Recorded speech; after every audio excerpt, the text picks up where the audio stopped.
Where are you from originally? I'm from California, North Long Beach, born and raised exact. But before that, I was on 101st and Avalon in Los Angeles. Saw a lot of gangs, drug dealing, homeless, people shooting up in the alley. Like it was very visible to see the people in my neighborhood doing that. And being raised out there taught me a severe lesson, though, learning how to understand life. And it's a dog-eat-dog world out there when you see it at that age as a kid. And, my mother, I seen her cooking up crack cocaine and shooting up and doing certain things and saw her go through her life. And then she died of AIDS when I was 9 years old. Yeah. Was your dad around? My dad was around. My dad, he's a strong black man. He raised me and my sister by himself. And at that time, it was foreign because the rhetoric was no man can raise kids, especially a black man. And he was trying to be there. And I didn't even know, my dad told me this probably about a couple of months ago, that he wanted to do the same exact thing that I'm doing now. He wanted to go to the military and he wanted to go to school. But he stopped it because he had 2 young kids, me and my sister.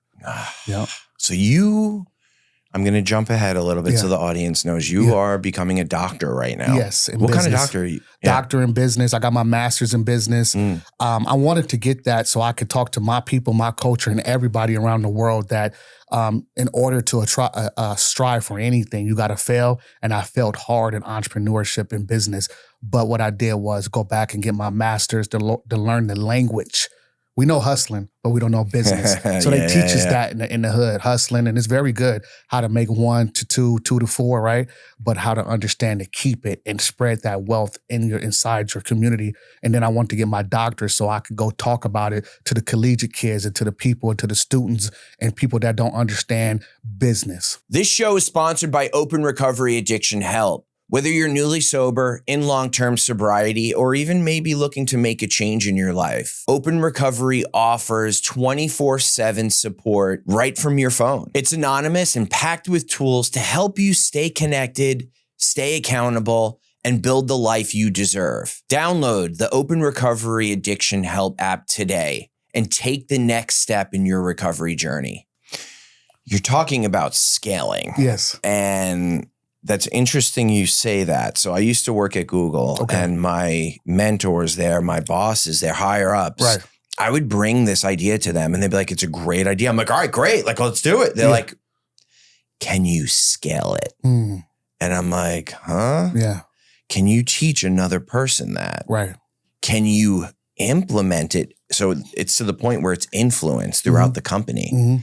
So I commend you on that. For people go their entire life and don't even see trends like that. Right. And I think the power of the pivot is what I always talk about, how to understand that when you do something, it's going to be a reaction to where you're going to have to pivot. Like you might have something that's in your way and you have to jab step to the right and run a route to another traction, but you got to understand that. But the hardest part in understanding where you have to make that pivot to get to the same destiny, but to make that pivot. And my pivot was after I failed big, God was like, go into motivational speaking and life coaching. Your grandfather a minister, your dad's a bishop. You've been doing Easter plays since you were little. You've been doing spoken word since in high school. You know how to give orders and you know how to lead. You was in the military. You talked to thousands and thousands of people. Tell your story. So that's why I'm here now. Yeah, but you're spreading it. Yes. You're helping others. Yes. And a lot of people sometimes don't do that. Right. And that sets you free. Right. You can't keep what you have unless you give it away. I think too, a lot of it is I'm about to be 44 in July, so I understand the maturity. Right? People talk maturity, but you don't understand there are levels to that where I don't care what everybody else is doing, but I also want it to look like what everybody else is doing. What I'm saying is I'm the elephant in the room. If I go and talk to corporate America, I still got my hat on, I still got my jeans, but my rhetoric is still the same. I might have a doctorate or I might be just like that person right there, but I'm going to deliver my message like this. Yeah. That's it. What was life like for you in high school? I was gangbanging in high school. I was from a little clique and stuff, but learning, understanding the dynamics. I love growing up in California high schools because we saw a little bit of everything, right? So maybe in the country areas or up north or certain areas where it's not a big city, you don't see. I saw fashion. I saw gangbanging. I saw hustlers. I saw prostitutes in high school, people having kids. I saw cliques. I saw models. I saw sports players. like I think my graduation class was about 2,000 kids. Yeah, 1999. So we was a pretty big class. So I saw it all, and I saw a lot of stuff, and I understood it. I played football, I played baseball, I hung out with the homies, and I also did creative arts. So, I was always on the stage doing modeling or, trying to do the plays and stuff like that. I was never picked first, but I was pretty good at what I was doing. Yeah. When you were a kid growing up in Long Beach, what was one thing that stands out to you that maybe you shouldn't have seen at such a young age on the street? Like an incident, right? Or... Well, it's a few. So I saw a lot of incidents that, being with my mother. I saw my mom hit a lady with a beer bottle because she said something wrong to my sister. My sister had to be like, I want to be like 7, 8. And we was at a house party. And my sister came up and told my mother what this lady had said to her. And without no reaction, my mom hit her with a beer bottle, split her head open. I saw that. I saw a lot of fights that led up to like just unconsciousness. I saw, death at an early age. I saw my grandfather at the door breathing for air. We thought that he was checking the door, but he died of a heart attack. I saw people I was going to church, and we used to park by Kings Park, and I walked through the Kings Park, and somebody in the park stabbed up or bleeding or maybe shot. Yeah, I saw a lot of stuff. So, and just keep going. It was kind of like people make fun of it, Menace to Society and Boys in the Hood, but that's exactly how our era was. That's my era right there. Did you become numb to it? I did. I thought that that you had to ignore it, to overlook it, to become tougher, right? Even as a man, as a black man growing up, like, okay, you can't cry. Like at my mama's funeral, I didn't cry. I didn't know how to mourn that. The first time I cried out for her was when I saw my first casualty in Iraq in 2004. And I was like, why'd you put me here? And the first person I cried, screamed out was for my mother. Like, why? Why didn't you teach me? What's going on? Like, I didn't understand. You know what I'm saying? Taking a life, seeing lives took. Like, I'm really at war. This ain't like we sitting in the sidelines. No, we really getting our butt kicked. We got to learn from it. And how we learning from it, we losing soldiers, right? They don't talk about that. They talk, the special operations. But before you got there, you was a private. You know what I'm saying? And a lot of us, the golden era, 2003, the invasion of Iraq to 2010, that was us. We spanked booty over there. That's what we never let up. You know what I'm saying? That we were the kids. I knew Iraq like the back of my hand. The whole 20s, I was in Iraq. My whole 20s to 33. So I knew it. In Afghanistan as a contractor. So all I knew was war. Coming from war in the city, gangbanging, leaving that war, going to the war, fighting insurgents, So you, from 99 when you graduate high school, till what year did you enter the military? 2002, after county jail. Okay, so actually there's a 2-year gap there and you said county jail. Yeah. Let's talk about that. What happened there? My dad put me out because he wanted to try to get me in the Navy, and I rebelled twice, failed the test, didn't want to take it. And he put me out and told my grandmother not to let me back in her house. So I was sleeping in my car, sleeping at the park, brushing my teeth at the parks, using water hoses, sleeping at other people's house, just having a rough 2-3 years. And, my daughter was born in 2000, so I was back and forth with her mother on the east side of Long Beach, staying in her aunt's back room. And one morning I woke up, the towers fell, 2001, September 11th. And I was watching and I thought it was a commercial. I went to go use the bathroom. I come back, I got my 2-year-old in my hand. She's one and some change. We looking, I'm changing her pamper. I'm looking again. I'm like, is this real? And I'm at the house by myself. And I'm like, let me call her mom, and she not picking up. And when I found out it was real, something clicked. I can't let this happen to our country. But I couldn't tell the homies that I wanted to go. I always wanted to do something like this, but it was frowned upon, right? That ain't your country. You know what I'm saying? That's the rhetoric they use in the hood, in Long Beach. Like, don't go fight for the white man. Don't go do that. We get that. I'm just being straightforward. But at the end of the day, I had to pick and choose my battles, and I pick and chose because the hood don't give you no insurance, no SGLI. They don't give you no GI Bill. They don't give you no Voc rehab. You know what I'm saying? All you got is hood stories. Who the hardest fighter? Who sold the most drugs? We poison our own situation. We understand that warriors go through warrior school, but at a certain time, you got to start poisoning your own community, right? So when when I say that, it's no shot to the homies back at home. It's no shot to my uncles that put in a lot of work. Shout out to them. They put in a lot of work protecting where they're from and who they are as a reputation. But I wanted to have my own. So after I got out of county jail, 2 weeks later, I was into the Army. And I never looked back. Never came back home, only to visit and then leave. So basic training. Then after that, my first duty station was Germany. So that's when it kicks off. You get sent right to Germany in 2002. 2003. 2003. Yep. And what are you doing there? The war is kicking off, right? So we got bombed in 2001, and there's operations happening all over, right? So, we get there, we partying, we hanging out, we having fun, we young. We meeting up with kids all over the world. I met a lot of my peoples, live wire. And, we having fun, we turning up, we training too. So on the weekends, we have fun and party. I partied a lot over there. That's why I don't party now. Like I think I got partied out because it was just consistently train. And then when we off, party, right? So but when we got sent to war, what hit me was, I think it was like the last night before we had to leave, one of my sergeant first classes, Sergeant McDonald, retired. Shout out to him, Kevin. The bells start going off at 5:00. And for privates, the morning bell and the night bell, we try to hide because we don't want to salute it, right? So we want to get in the building, because if you salute it, you got to stand there, you know what I'm saying, and pay homage, right? And I'm just being honest, we would run from it.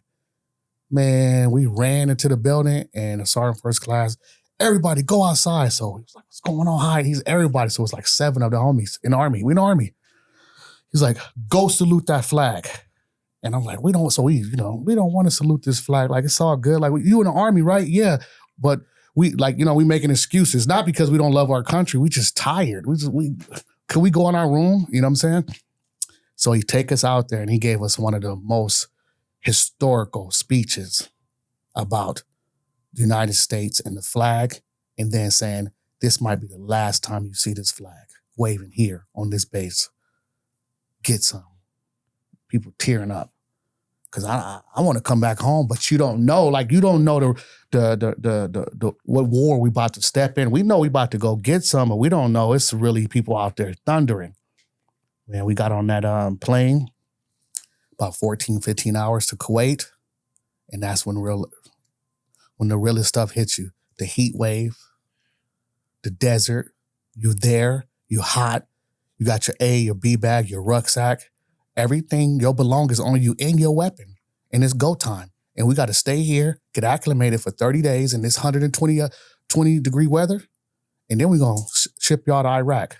And not only we not shipping y'all driving, because there was no way to get there without being shot down in the planes. So we got to drive with no doors, and we got to go through situations unknown to get there, to build up shop, to stay there for a year, 12 months. Crazy. So you end up going to Iraq via car. Yes. How long was the drive? About 30-something hours. Okay. I was sick. So you go over there, and it's not even road either. No, it was a MSR Tampa, but remnants of the Iraqi war, 12, 20 minutes, they said the United States Army took out the whole Iraqi army. Then we came in as foot soldiers. These tanks are flipped over. Dead bodies, Humvees, stuff still on fire. We rolling through it. So we seeing it, and my mouth is dropped. You're seeing the remnants of the bomb, the shock and awe bombing. Of weeks and weeks of letting them have it. I'm a 13 Fox. I drop bombs. They was dropping bombs, JDAMs, tearing it up. So we driving through it. And the people in front of us, probably the other chalks, already done cleared the road. So now this stuff is on the side of the road, burning up, pushing down. The Bradleys are in front of us, the tanks, everything like that. But we are Humvees. And then they say, put sandbags at your feet. What is that going to do? But back then, the terminology to put the sandbags, we wasn't thinking further along. They thought it would stop IEDs. The moment them vehicles blew up with sandbags, it was shrapnel all over the place.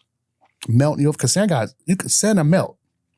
So it was taking us out. People that was getting hit with IEDs, small arm fires, RPGs, we had to get there. It was going through like Mario's lair. It was game. It was crazy. Yeah. So you get to Iraq, you settle down. Mm-hmm. What was your experience there?